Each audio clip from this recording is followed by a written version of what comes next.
It's climate change. I mean, I think the question that the young lady asked over here is very valid. Young people are highly intelligent, but I wonder whether they're being told, or which they're entitled to, all the facts in relation to this. When I asked, well, just around, Alice, you've been speaking for most of the night.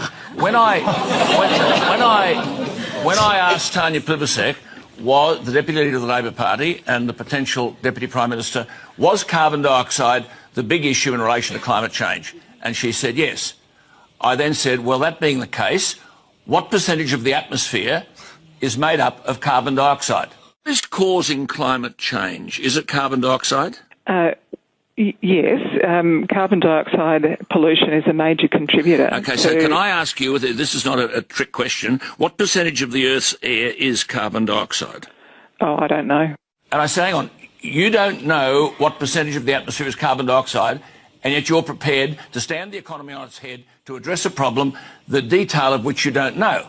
So when I then explained that the percentage of carbon dioxide in the atmosphere, Alice, is how much?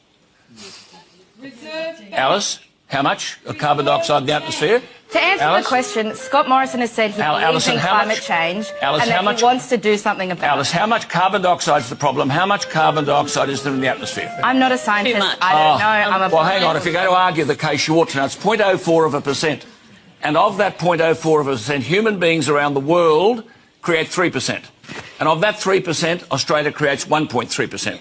But if carbon dioxide is 0.04% of the atmosphere, and human beings are responsible for 3% of that 0.04%, and Australia is responsible for 1.3% of the 3% of the 0.04%, it's like saying there's a granule of sugar on the Harbour Bridge. Clean the bridge up, it's dirty. Surely if a political party doesn't know the quantum of carbon dioxide in the atmosphere, what the hell are we standing the economy on its head for?